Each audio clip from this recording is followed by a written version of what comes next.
En este módulo de introducción a la pintura barroca tenemos que hablar de cómo se entiende en el barroco, cómo se utiliza el modelo de la naturaleza. Eso nos va a llevar a hablar de realismo, de naturalismo, nos va a llevar a hablar de ilusionismo espacial, de una serie de cuestiones que son claves para entender la pintura barroca. Vamos a empezar por una cuestión. En el Renacimiento, los pintores imitan la naturaleza e intentan reproducir lo que la mirada ve, incorporando la tercera dimensión gracias a la perspectiva. Y todos los textos que se conservan de la antigüedad hablaban del realismo extremo que tenía esa pintura de la antigüedad. Un ejemplo que siempre se utiliza por parte de los tratadistas del barroco es la historia que cuenta Plinio en su Historia Natural del siglo I después de Cristo sobre una competición entre dos pintores, Parrasio y Zeuxis. Este había pintado unas uvas tan bien que los pájaros se acercaron creyendo que eran de verdad, mientras Parrasio pintaba una tela que Zeuxis mismo creyó de verdad, intentando apartarla, con lo cual resultó que realmente, como él dijo, él había engañado a los pájaros, pero el otro pintor le había engañado a él. Así que ese engañar la vista, ese realismo es fundamental. Viendo algunos bodegones, como este de Sánchez Cotán del año 1602, nos podemos imaginar a los pintores del Renacimiento y del Barroco intentando superar a esos pintores míticos de la antigüedad con este realismo extremo. En el Renacimiento, de la naturaleza se seleccionaba lo más bello. Alberti, en su Tratado de Pictura del año 1435, explicaba cómo hacerlo, para juntar miembros bellos o parte de algo hasta hacer un conjunto que superara la naturaleza. Como él decía, había que mirar larga y cuidadosamente de qué modo la naturaleza, admirable artífice de las cosas, ha compuesto las superficies en hermosísimos miembros, en cuya imitación es necesario ejercitarse con plena atención. Viendo las obras de Leonardo da Vinci, aquí vemos un autorretrato y vemos a Santa Ana, la Virgen y el niño, podemos entender esto, porque es una belleza idealizada. Efectivamente es una belleza natural, está tomada de modelos del natural, pero sí es como si hubiera compuesto partiendo de lo que era lo más bello de la naturaleza. Nos sirve también esta pintura para hablar de algo que ya hemos tratado o que vamos a tratar en Velázquez muy claramente, que es el tema de la perspectiva aérea y cómo con la luz, con la distancia se difuminan los volúmenes, y la perspectiva aérea, no solo la perspectiva lineal, va a contribuir a esa ilusión de profundidad, de ilusionismo espacial de lo que es el espacio figurativo con respecto al espacio real. Por lo tanto, es importante que lo tengan en cuenta, que no solamente hablamos de líneas, de perspectiva lineal, sino que hablamos también de perspectiva atmosférica, y eso forma parte del realismo de la pintura del Renacimiento y luego de la pintura del Barroco. Entre el Renacimiento y el Barroco hay una tendencia, que es la tendencia manierista, que es en la que se encaja el Greco y de la que podemos ver aquí un ejemplo. Les he traído la Madonna del cuello longo, la Virgen del cuello largo, de Parmigianino. Parmigianino es el pintor que vemos aquí, en este autorretrato espectacular, y vemos aquí la Virgen del cuello largo. Se lo he traído también para que se den cuenta de hasta qué punto el Greco no fue un pintor extraño en su época. El alargamiento de las figuras del Greco lo vemos también aquí. Las luces artificiales las vemos también aquí en Parmigianino. Vemos también aquí esa cosa a veces absurda de las proporciones, de figuras pequeñas, figuras grandes, esos colores fríos, esos colores que no están tomados de la naturaleza. ¿Por qué razón? Porque en esta tendencia manierista se pierde la referencia al modelo de la naturaleza, se pinta a la manera de otros pintores, de ahí el nombre de manierismo.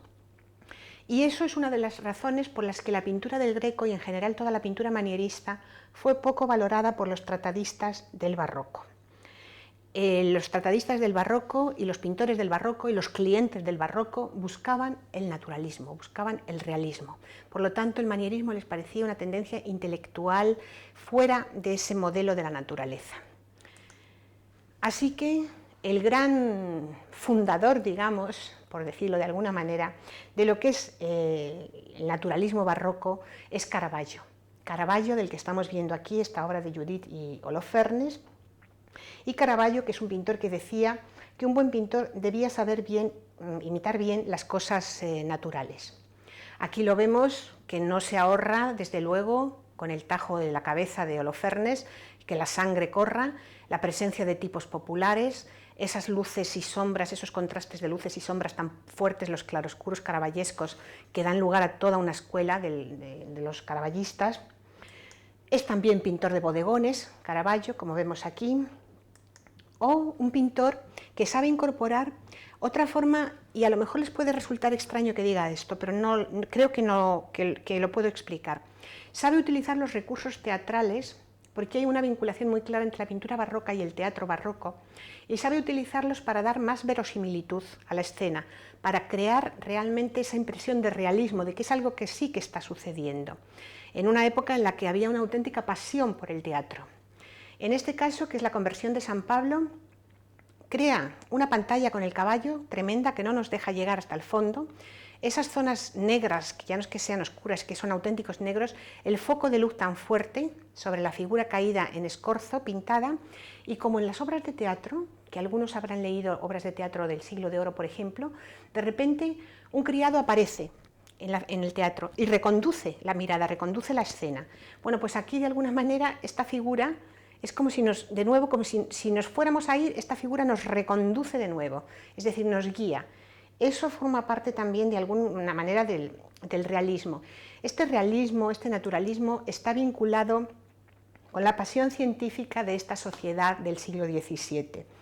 Eso lleva a indagar no solamente a los científicos de la época, sino los pintores también con la mirada y con el pincel en los fenómenos de la naturaleza, ya sean formas de paisaje, y como ejemplo perfecto podemos poner los paisajes de la Villa Medici pintados por Velázquez, como este y este otro, en uno de sus viajes a Italia, que son mucho antes del siglo XIX, porque estamos en pleno XVII, pintura al aire libre, pintura tomada directamente de la realidad, estudios de luz, estudios de volúmenes tomados directamente de la realidad. Ahí detrás hay una pasión por la ciencia, por la representación. También dentro de lo que es esa pasión por la ciencia, pues no piensen ustedes que es que les daban mucha pena a los bufones, es que realmente son esa pequeña corte en muchas de las cortes europeas, y son personajes con alguna deformidad. Aquí estamos viendo, para que no piensen que todos los bufones fueron de Velázquez, un bufón pintado por Antonio Moro en el siglo XVI con su mano deforme, con la baraja de cartas para recordar que se dedica al mundo de la ociosidad. Y aquí sí, uno de Velázquez, que era un personaje que se ocupaba de la estampilla, es decir, tenía un oficio en la corte, y es Diego de Acedo, el primo, también un personaje deforme, pero que bueno, nos recuerda también la categoría y el señorío de muchos de estos personajes.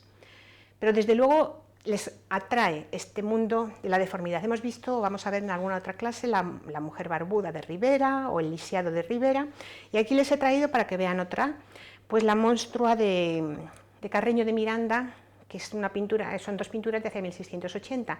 Una niña verdaderamente monstruosa por su volumen, por su obesidad, que fue llevada a la corte para que la vieran como un prodigio de la naturaleza. Es decir, que hay que situarse en la época para entender estas imágenes. Desde luego, les insisto en algo que vamos a ver con Velázquez continuamente y que entra dentro de lo que es ese deseo de realismo, y es el tema del ilusionismo espacial, cómo se crean unos espacios figurativos que parecen prolongación del espacio real en el que nosotros nos encontramos.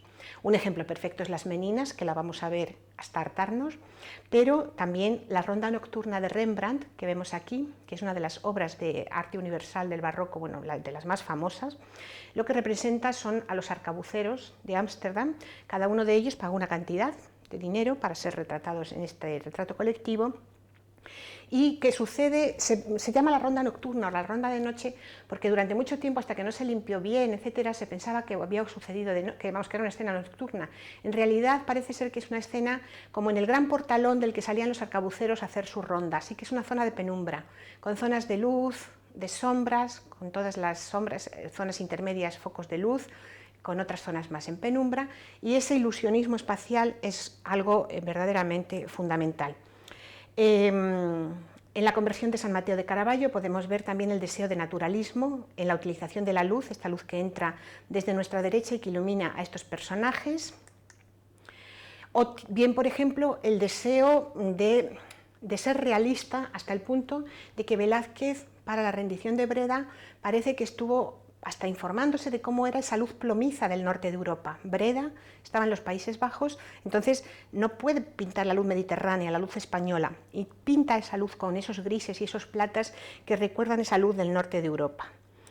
Es un realismo, también hay que recordarlo, y a lo mejor me estoy alargando, pero bueno, es un realismo que no tiende solo a la apariencia de las cosas y de las personas. Se busca ser realista y verosímil en la expresión de los sentimientos. Nos puede servir el cuadro mismo de Caravaggio que acabamos de ver. Todo lo que llega por nuestros sentidos, probablemente nunca antes tan reverenciados como en el barroco. Son sentidos que se conmueven, por ejemplo, entre los materiales de los que está hecho este bodegón de Zurbarán. Un bodegón silencioso, un bodegón perfecto en sus volúmenes que querríamos tocar. Estimula nuestro sentido del tacto, aunque no lo logremos. Una escena silenciosa, una luz que construye esa realidad ante nuestros ojos. O, como podría decir Emilio Lledó, nos hace sentir que sentimos.